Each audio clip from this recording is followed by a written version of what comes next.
ትናንት የድሬዳዋ ከተማን ልዩ ልዩ እንቅስቃሴዎች ተመልክቻለሁ። ድሬዳዋ ይበልጥ ለመዘመን የምታደርገው እመርታ አስደናቂ ነው። ከድሬ እነዚህን 6 ነገሮችን እንማር። አንደኛ፣ የድሬዳዋና የአካባቢው ኢንዱስትሪዎች ራሳችንን ለመቻል የምናደርገውን ጥረት እንደሚያሳልጡ ማይቻለሁ።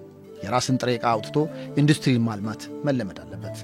ሁለተኛ፣ የድሬዳዋን የኮንፈረንስ ቱሪዝም ማዕከል ለማድረግ የሚሰራው ሥራ ሞዴል የሚሆን ነው። ነባር ሆቴሎችን የማሻሻልና አዳዲስ የመገንባት ሥራዎች እየተከናወኑ ነው።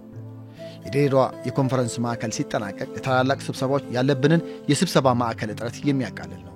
ሶስተኛ፣ ድሬ እንኳን ተጨማሪ ውበት አግኝታ እንዲያውም ፈጣሪ ያደላት ናት። የከተማ መንገድ ግንባታ ከተማዋን እያዳረሰ ነው። በዚህ ላይ የኮሪደር ልማቱ ተጨማሪ አቅም ሆኗታል።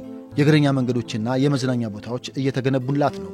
በተለይም የባቡር ታሪክ ያላት ድሬ የባቡር መስመርን ከኮሪደር ልማት ያስተሳሰረችበት ስልት ለሌሎች አርአያ የሚሆን ነው።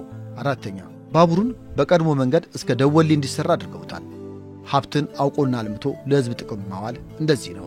አምስተኛ፣ የድሬ ስቴዲየም ዓለም አቀፍ መመዘኛዎችን አሟልቶ እየተጠናቀቀ መሆኑን አይቻለሁ። የማታ ጨዋታ ቀረጻ ሊደረግበት የቻለ የሀገራችን ስታዲየም ነው። ስታዲየሙን በቶሎ በማጠናቀቅ በቀጣይ ላሰብነው የአፍሪካ ዋንጫ ዝግጅት አቅም ሊሆነን ይገባል። ስድስተኛ፣ በዚህ ሁሉ ላይ የመደመር ትውልድ ቤተ መጽሐፍ ሲጠናቀቅ ድሬ የቱሪዝምና የንግድ ማዕከል ብቻ ሳትሆን የእውቀት መናኸሪያ ትሆናለች። ድሬ ብዙ አቅም አላት።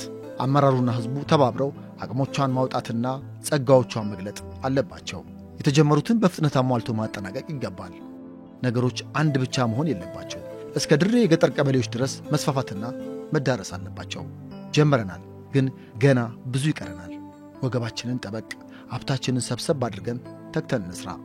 ያን ጊዜ ድሬዳዋ የዓለም ሕዝቦች የዓይን ማረፊያ ትሆናለች። ጠቅላይ ሚኒስትር አብይ አህመድ ዶክተር